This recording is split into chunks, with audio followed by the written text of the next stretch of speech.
Perkasa peranan TVET lahirkan tenaga kerja cekap.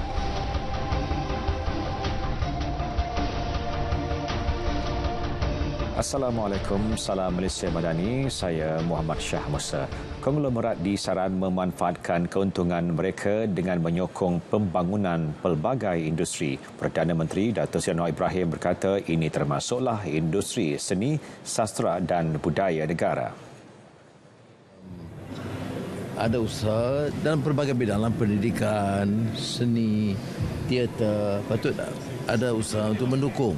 Kalau kita ada dah 30 konglomerat ni, dia beri sokongan dalam pelbagai bidang, itu akan memperkayakan seni, sastra, budaya, pendidikan masyarakat.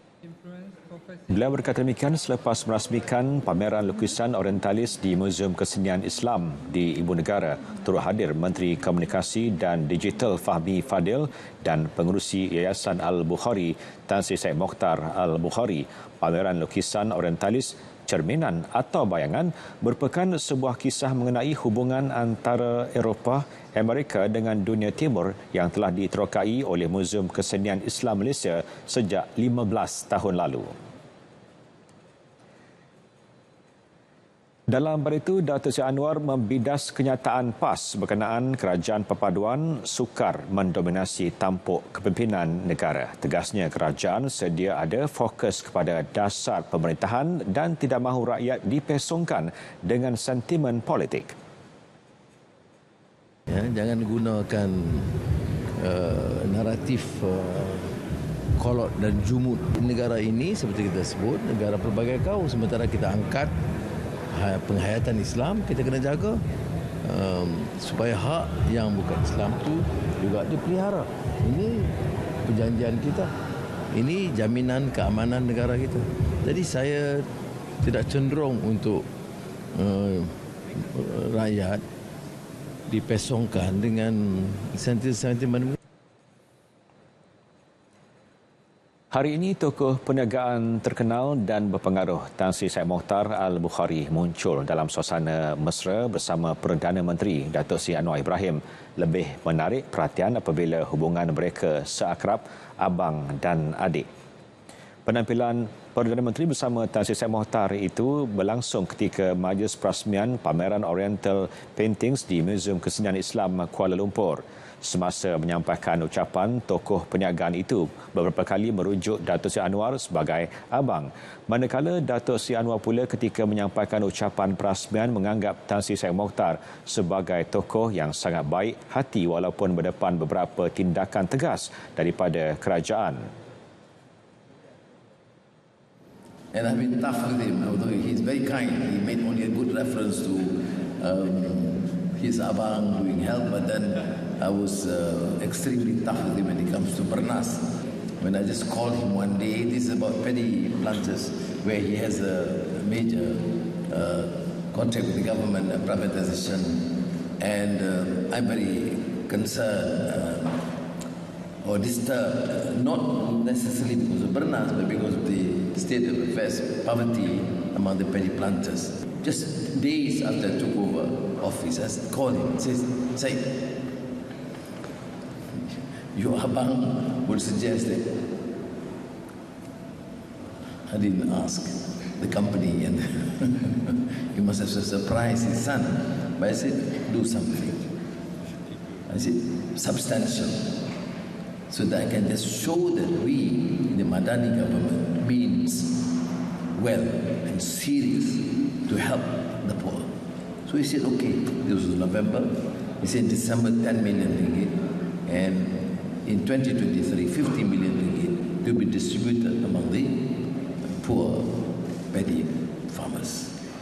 He has been my abang for many other businessmen as well, resolving issues so they can grow and make Malaysia a better place. For me, if not for abang, I could not stand here today or have this museum. If not for abang, there would be no museum, no Al-Bukhari University. There are now winners of the Al-Bukhari Foundation. For what I know him, abang is a leader who believes in uplifting Malaysian society. He He is a Malay leader who lead multi-cultural nation with care and compassion.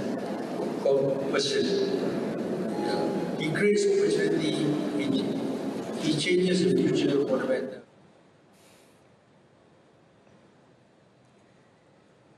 Institusi Pendidikan Teknikal dan Latihan Vokasional TVET perlu terus memainkan peranan melahirkan tenaga kerja cekap, berkemahiran dan menyumbang kepada pembangunan negara. Ia sekaligus memenuhi keperluan pasaran pekerjaan era semasa.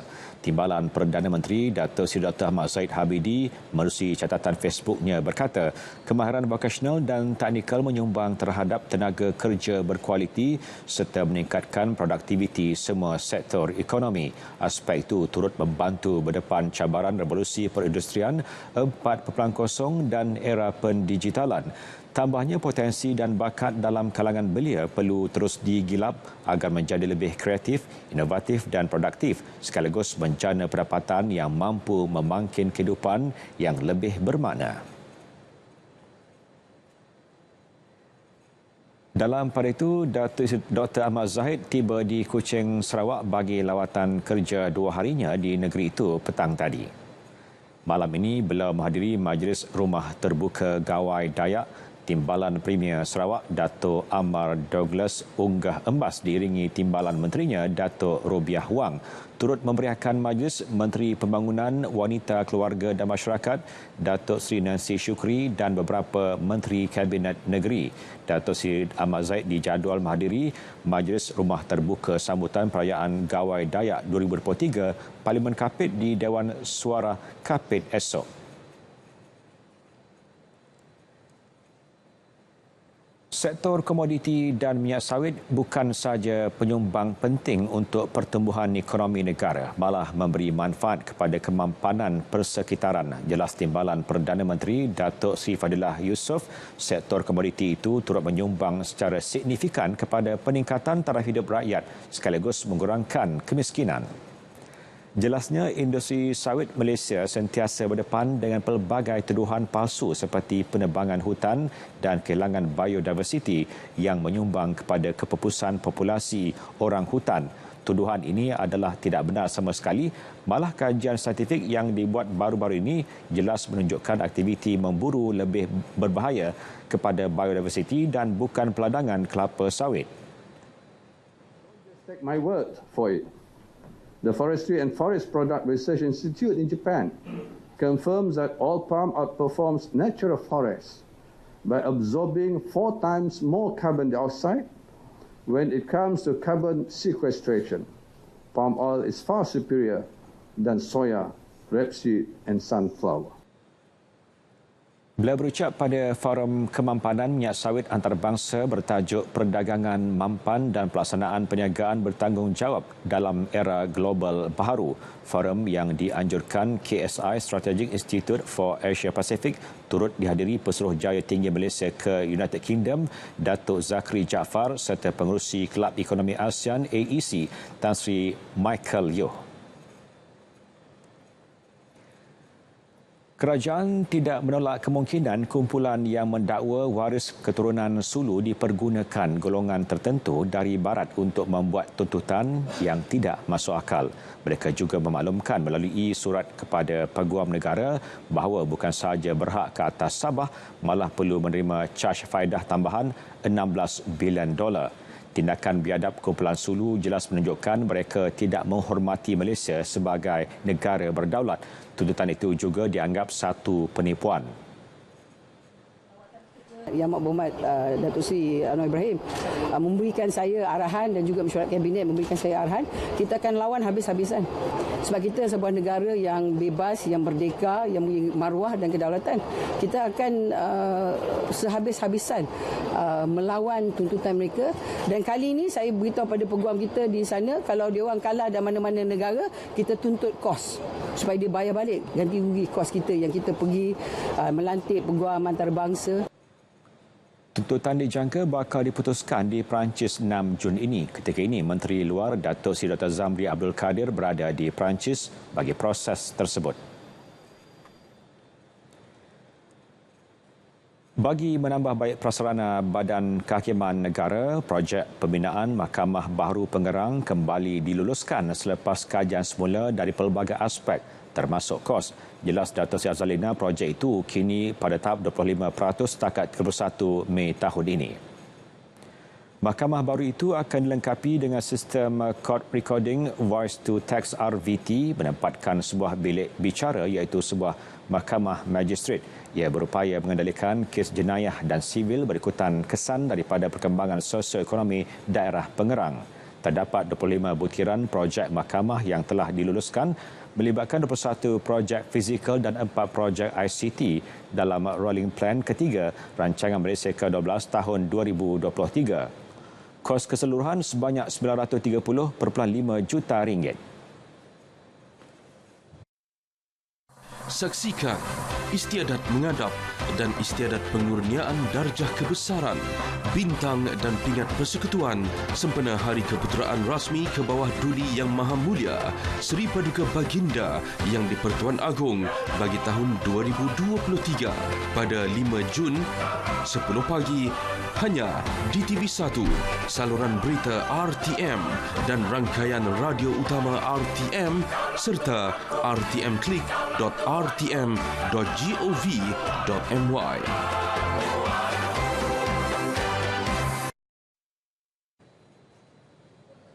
Input pelbagai lapisan masyarakat penting bagi memastikan penyediaan kajian separuh penggal KSP RM ke-12 berjalan lancar dan mencapai matlamat. Justru sesi libat urus KSP RM ke-12 Kementerian Ekonomi bersama Kerajaan Negeri yang sedang berlangsung ketika ini merupakan platform terbaik untuk mendapatkan cadangan daripada pemegang taruh setiap negeri. Dan terbaru, Selangor menjadi negeri kelima bagi sesi libat urus berkenaan.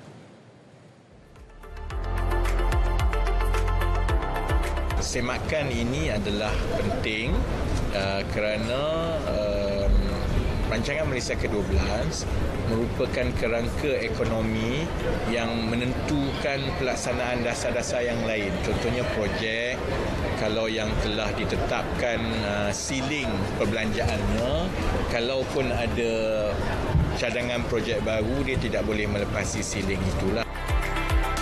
Penglibatan pelbagai pihak bersifat menyeluruh kerana membolehkan pelbagai cadangan diutarakan. Kaedah yang digunakan ini saya rasa amat baik dan patut diteruskan oleh pihak Kementerian Ekonomi. Saya rasa. Sangat memberi manfaat kepada masyarakat. Memang satu ciri demokrasi, sistem demokrasi yang didokong oleh Malaysia lah. Saya nampak ini satu program yang cukup baik. Pelibatan daripada semua pemegang taruh, terutama dari jabatan ketua-ketua kampung di peringkat yang paling bawah lah, dan juga ketua-ketua agensi serta ahli-ahli majlis. Satu pelibatan yang cukup baik. Sesi libat urus melibatkan 14 negeri bermula pada 16 Mei lepas di Pahang dan dijangka selesai melibatkan semua negeri pada awal Julai. Pemantauan perbelanjaan negara perlu terus dilaksanakan bagi mengawal defizit. Analisis ekonomi berpandangan ia sebagai langkah menstabilkan mata wang sekaligus ekonomi negara. Kita juga perlu lihat kepada kerajaan untuk memastikan bahawa memantau perbelanjaan kita supaya kita punya defisit itu tidak terlalu tinggi lah. Defisit kita tidak terlalu tinggi dan juga kita perlu mengawal juga hutang kita. Sebab apa? Kalau kita sebagai contohnya, kalau kita mempunyai hutang luar yang banyak, maka kita terpaksa membayar hutang kita dalam US dollar ke, sebenarnya dia akan memberikan kesan lah kepada kita. Selain itu, kekuatan ekonomi domestik juga perlu ditingkatkan agar negara dapat kekal berdaya saing dalam tekanan ketidakstabilan ekonomi global. Langkah berkenaan juga mampu meningkatkan keyakinan pelabur untuk melakukan aktiviti perdagangan di Malaysia. Kementerian Komunikasi dan Digital menyasarkan sumbangan ekonomi digital Malaysia sebanyak 25% terhadap keluaran dalam negara kasar KDNK menjelang tahun 2025. Timbalan Menterinya Teo Nii Ching berkata pihaknya telah mengenal pasti 9 sektor yang berpotensi mencapai hasrat itu. Ia meliputi kewangan digital, perkhidmatan digital, kesihatan digital dan perdagangan digital sekaligus mampu membuka 500,000 peluang pekerjaan.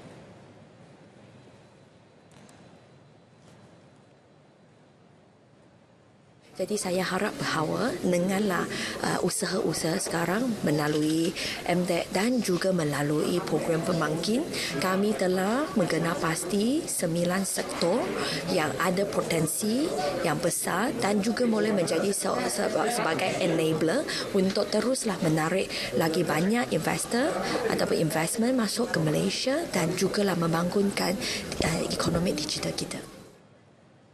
Beliau berkata kepada pemberita selepas pelancaran Short Asia IT Services Sdn Bhd SAIS di Cyberjaya. Isu kebajikan artis dan bayaran pemain industri yang mendapat perhatian Menteri Komunikasi dan Digital berjaya menarik respons positif para penggiat seni. Mereka menyambut baik perkembangan itu termasuk teguran terhadap stesen TV dan penerbit yang mengabaikan kebajikan artis.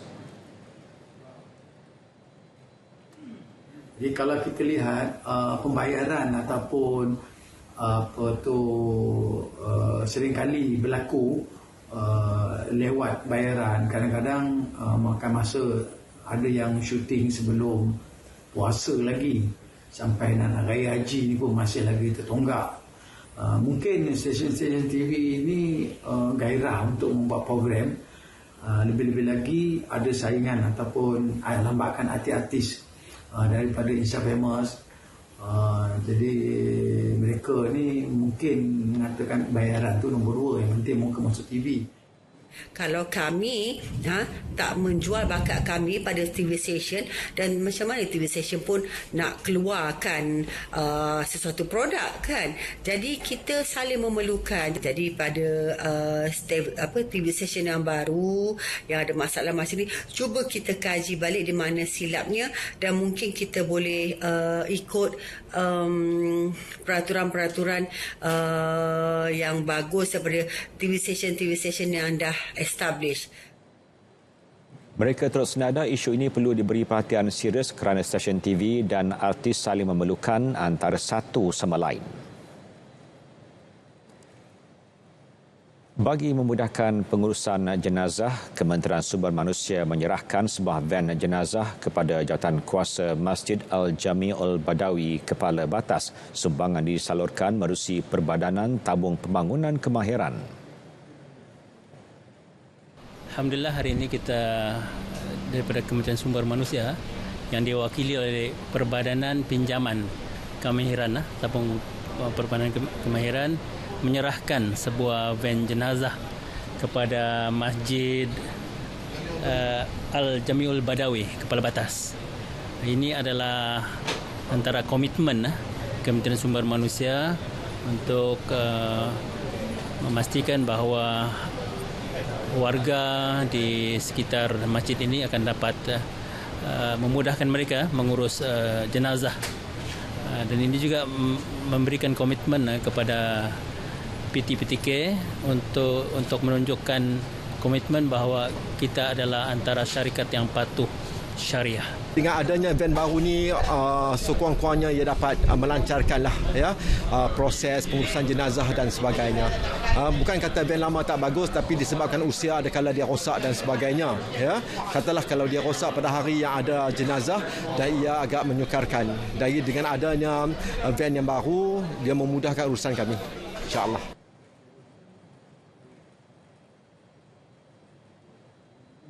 Persepsi terhadap pekerjaan sektor kotor, bahaya dan sukar 3D perlu diubah bagi mengurangkan kebergantungan kepada pekerja asing. Ketua Setiausaha Kementerian Sumber Manusia Datuk Seri Dr. Zainal Ujang berkata, bagi merealisasikan hal itu, mereka yang terlibat dalam sektor berkenaan perlu berterusan menimba ilmu, khususnya dalam bidang pendidikan dan latihan vokasional TVET.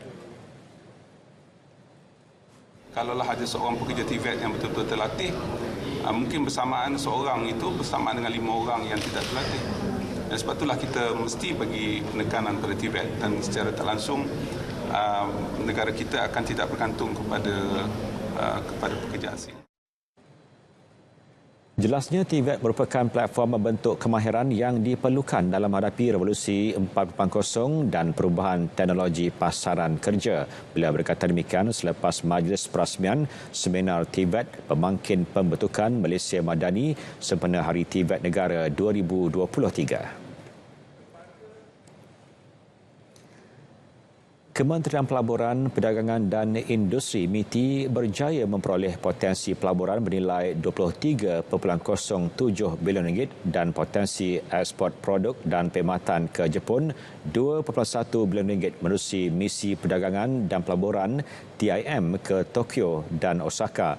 Misi selama 5 hari itu diketuai Menterinya Tengku Datuk Seri Zafrul Tengku Abdul Aziz dari 29 Mei hingga 2 Jun. Menerusi kenyataan, MITI berkata potensi pelaburan dan ekspor ini melibatkan pelbagai syarikat terkemuka di Jepun termasuk Fuji Electric, NHK Spring, CKD Corporation, Itochu Corporation, Sumitomo Corporation dan Mitsui & Company Limited. MITI akan berusaha untuk merealisasikan pelaburan ini dengan segera bagi membantu Malaysia memanfaatkan trajektori pertumbuhan ekonomi global yang bertambah baik. Projek ini bukan sahaja akan menjana prospek pekerjaan dan peluang latihan kemahiran bagi rakyat Malaysia tetapi juga memperkasakan perusahaan kecil dan sederhana PKS. MITI juga akan berusaha untuk merealisasikan ekspor barangan dan perkhidmatan Malaysia ke pasaran Jepun sambil turut memanfaatkan pelbagai perjanjian perdagangan bebas FTA yang dianggotai Malaysia. Perdana Menteri Datuk Seri Anwar Ibrahim dan kesemua Presiden Parti Politik Gabungan Kerajaan Perpaduan dijemput menghadiri Perhimpunan Agung UMNO yang dijadual berlangsung pada 7 hingga 10 Jun ini. Setiausaha Agung UMNO Datuk Dr. Ashraf Wajdi Dasuki turut menyifatkan ia sebagai sejarah buat parti berkenaan. Kita pada tahun ini sedikit kelainan dan bertuah kerana Perhimpunan Agung UMNO pada hari tersebut akan turut dihadiri oleh Yang Amat Berhormat Perdana Menteri Datuk Seri Anwar Ibrahim bersama dengan 19 presiden-presiden parti-parti yang bergabung di bawah Kerajaan Perpaduan Malaysia. Ini merupakan saat ataupun sejarah lah buat Perhimpunan Agung UMNO yang disertai oleh parti-parti yang pelbagai yang membentuk Kerajaan Perpaduan Malaysia. Ini pada pagi ini. Menurut beliau, pelbagai perkara akan dibincangkan dalam PAU 2023 termasuk permudahkan permohonan keahlian parti secara dalam talian. Persidangan kali ini akan melibatkan seramai 6,341 perwakilan.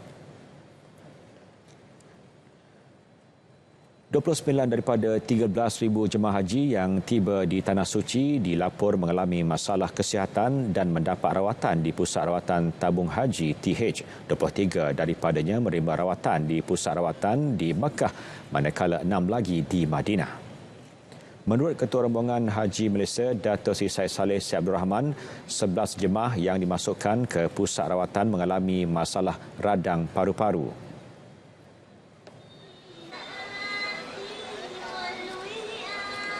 Kesemua mereka dalam keadaan stabil dan memadai dengan rawatan mengambil antibiotik. Jadi saya rasa ini bukan satu perkara yang kita perlu gusar atau perlu kita memberi penekanan yang lebih daripada biasa kerana ini telah pun dikawal dengan baik oleh pihak perubatan kita dan keadaan pesakit-pesakit juga dalam keadaan yang stabil, dalam keadaan yang baik. Beliau menggalakkan jemaah yang belum berlepas ke Tanah Suci untuk mengambil suntikan pneumokokal dan influenza bagi mengelak terkena jangkitan radang paru-paru.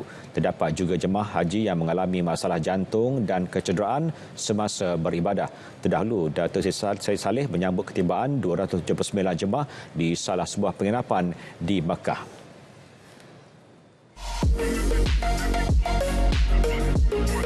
Hai, saksikan saya Afiq Rahim dalam Hashclick. 3 dan 4 Juni, RTM teman setia anda.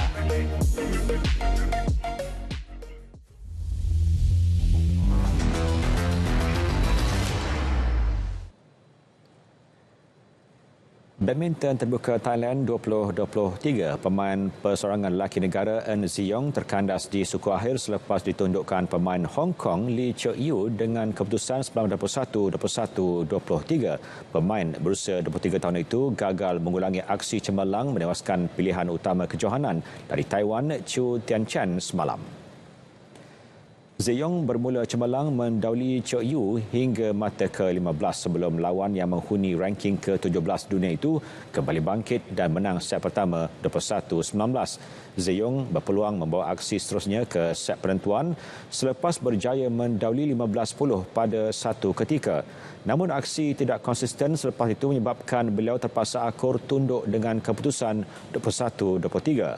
Sementara itu, seorang lagi wakil perseorangan lelaki negara, Leong Junhao juga gagal mara ke separuh akhir selepas ditundukkan pemain India Lakshya Sen. Junhao tewas aksi straight set 21-19, 21-11 dalam tempoh 41 minit. Kekalahan Ziyong dan Junhao bermakna tiada wakil negara berjaya lolos ke separuh akhir. Perkembangan Hoki Piala Remaja Asia 2023, skuad kebangsaan menamatkan cabaran di tangga keempat. Malaysia tewas 1-2 menentang Korea Selatan dalam aksi penentuan tempat ketiga dan keempat di Salah, Oman malam tadi. Dalam saingan tersebut menyaksikan Korea Selatan terlebih dahulu berada di depan apabila Lim Do-hyun menyempurnakan pukulan sudut penalti pada minit ke-22. Kedudukan itu tidak kekal lama apabila Muhammad Adam Ashraf Muhammad Johari menyamakan jaringan buat Malaysia menerusi gol padang 4 minit kemudian. Bagaimanapun, Yu Seong Ho muncul wira Korea Selatan apabila meledak gol kemenangan menerusi jaringan padang pada minit ke-37. Malaysia hanya pernah menjorai kejohanan itu sekali pada edisi 2012 sewaktu menjadi tuan rumah dengan mendudukkan Pakistan 2-1 di Melaka.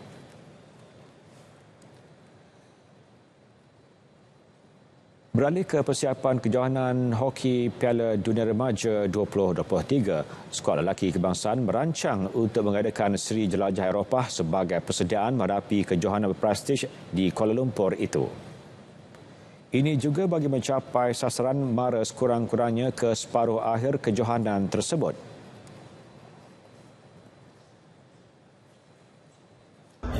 Kami juga ada merancang untuk mengadakan Seri Jelajah Eropah yang mana kita belum lagi bermain dengan pasukan Eropah.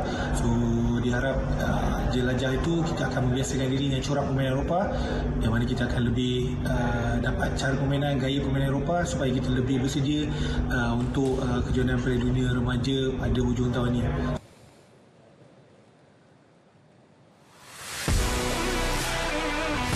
Setakat berlumba sahaja, baca berita pun boleh. Saksikan saya, Adam Khalid, dalam Stadium RTM 3 dan 4 Jun ini.